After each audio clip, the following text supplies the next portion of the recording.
Welcome, scholars and curious minds alike. Today we dive into the fascinating world of the Bible, not merely as a religious text, but as a piece of literature. The Bible, a book that has stood the test of time, offers a unique blend of stories, prophecies, poetry, and laws. It's a work of art that has shaped civilizations and cultures across the globe, but there's more to this book than meets the eye. The Bible we read today has been shaped by centuries of transcription and translation, leading to an intriguing realm of textual variants and manuscript traditions. These variations and traditions are not mere footnotes in biblical studies. On the contrary, they provide an invaluable lens into the historical context of the Bible, the evolution of its texts, and the diverse interpretations that have emerged over millennia. So let's delve into these textual variants and manuscript traditions and see what they reveal about this incredible book. Textual variants are differences found in various ancient manuscripts of biblical texts. But how do these come about? Let's dive into the fascinating world of manuscript traditions to understand this better. In the ancient world, the reproduction of text was a meticulous and labor-intensive process. Imagine a scribe hunched over a table, quill in hand, carefully copying each letter of a biblical text onto a fresh piece of parchment. This was not a task for the faint-hearted. It required precision, patience, and a deep reverence for the sacred words being transcribed. Manuscripts were copied by hand, one letter at a time, often in conditions far from ideal. The light could be dim, the script difficult to decipher, and the scribe's concentration could falter. In this painstaking process, it was almost inevitable that errors would creep in. A scribe might misread a word, skip a line, or even inadvertently insert a comment or interpretation. These unintentional alterations are known as scribal errors, but not all textual variants arose from mistakes. Some were intentional changes made by scribes. These scribes, often scholars themselves, might alter a word or phrase to clarify a passage, harmonize conflicting accounts, or align the text with prevailing theological views. This practice reflects the dynamic nature of the biblical text, which was not a static, unchanging document, but a living, evolving tradition shaped by the communities that read, copied, and interpreted it. In addition to individual scribes, entire schools of scribes had their own copying traditions. These schools, with their distinctive practices and preferences, contributed to the diversity of biblical manuscripts. They copied and recopied texts, generation after generation, creating a rich tapestry of manuscript traditions. Over centuries, these copying and recopying processes resulted in a multitude of biblical manuscripts, each with its own unique set of textual variants. Today, scholars pore over these manuscripts, comparing and contrasting them, in an effort to trace the evolution of the biblical text and better understand its original form. It's important to note that the vast majority of textual variants are minor, often involving spelling, word order, or grammatical changes that do not significantly alter the meaning of the text. However, a small percentage of variants do have the potential to impact our understanding of certain passages or concepts. These variants, while seemingly small, can have a profound impact on our understanding of the biblical text. They offer us a window into the world of the scribes who copied the biblical texts, the communities that read them, and the theological debates that shaped them.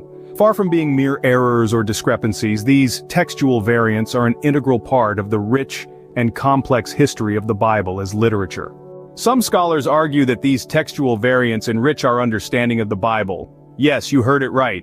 Rather than viewing these differences as problematic, they see them as windows into the historical context and the evolution of biblical texts.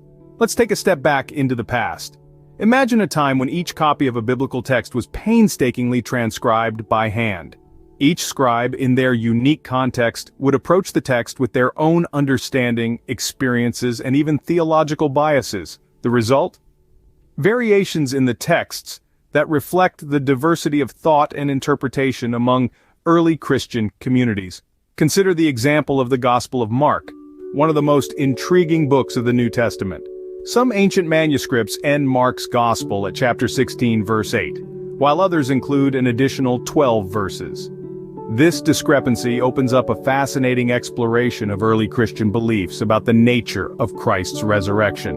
In the shorter ending, the women at the tomb are frightened and say nothing to anyone. In the longer ending, they report the resurrection to the disciples, who are initially skeptical.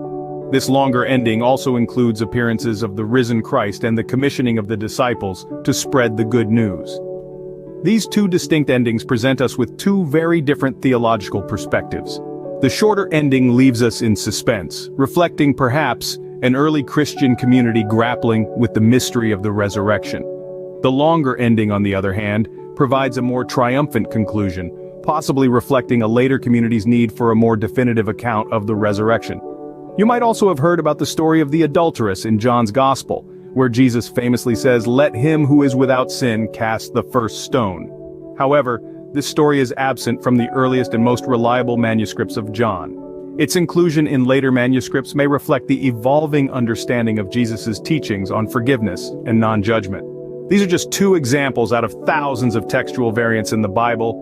Each one of these differences offers us a glimpse into the rich tapestry of early Christianity, with its varied theological interpretations and practices. What's more, these variants remind us that the Bible is not a static text set in stone once and for all.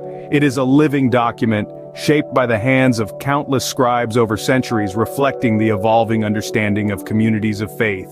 In a way, these variants showcase the dynamic and living nature of the biblical text. They remind us that the Bible, like any great work of literature, is open to ongoing interpretation and discovery. They invite us to engage with the text in a deeper, more nuanced way, enriching our understanding of this timeless book.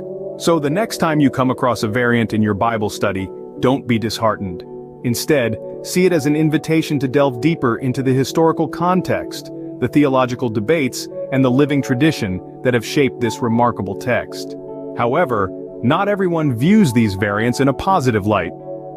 Some scholars argue that the presence of textual variants raises questions about the original intent of the biblical authors. When we consider the Bible as literature, we must wrestle with the understanding that these ancient texts have been passed down through countless generations, each with its own context and interpretations. This process leaves room for the original message to become distorted or lost. Imagine a game of telephone, where a message is whispered from one person to the next, and by the time it reaches the end of the line, it's often transformed into something completely different from the original. Now let's apply this concept to the Bible. The original texts were written in Hebrew, Aramaic, and Greek. These texts were then copied, translated, and retranslated over centuries. All the while, scribes may have unintentionally introduced changes or maybe even intentionally altered the text to align with their own theological understanding. Significant discrepancies between manuscripts can indeed challenge the reliability of certain passages. One classic example is the ending of Mark's Gospel. Some ancient manuscripts end at Mark 16:8, while others include an additional 12 verses. These extra verses contain appearances of the resurrected Jesus, which are absent in the shorter version. The discrepancy leaves us with a conundrum. Which ending is authentic? Which version should we consider as the true ending of Mark's Gospel? And it's not just about choosing which version to accept. These discrepancies can have profound implications on doctrines that rely on specific interpretations of the text. If a key doctrinal belief is based on a passage that exists in one manuscript but not in another, what happens to that belief? It's like building a house on shifting sand. The ground beneath can change and the house can topple. Moreover, these variants can also fuel skepticism and doubt. Critics often point to these inconsistencies as evidence that the Bible is not divinely inspired, but merely a product of human construction, susceptible to the same errors and biases as any other historical document. But let's pause for a moment here. It's important to remember that questioning is not necessarily a bad thing. In fact, it can lead to deeper understanding and growth. Yes, the existence of variants can be challenging. They can provoke us to question our assumptions and beliefs, but they also invite us to engage with the biblical texts in a more nuanced and thoughtful way, to wrestle with the complexities and to seek understanding amidst the uncertainties. Clearly, these variants can present both opportunities and challenges in our understanding of the Bible. They remind us that the Bible is not a static text, but a dynamic and living document, shaped and reshaped by the hands of countless scribes over centuries. And in this process, it bears the marks of human struggle, questioning, and faith. As we've seen, the debate around textual variants and manuscript traditions is complex and multifaceted. On one hand, these differences offer a fascinating window into the historical context and evolution of biblical texts. They demonstrate the dynamic and living nature of the Bible, shedding light on different theological interpretations and practices of early Christianity. On the other hand, the existence of these variants can raise questions about the original intent of the biblical authors. Significant discrepancies might challenge the reliability of certain passages and have implications for doctrines that rely on specific interpretations of the text. This rich tapestry of discussion invites us all to delve deeper, to reflect on how understanding these elements can impact our reading of the Bible.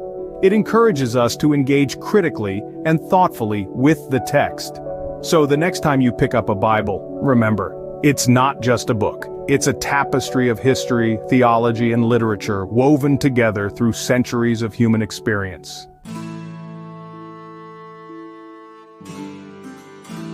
Like, comment, share, subscribe, and hit the notification bell.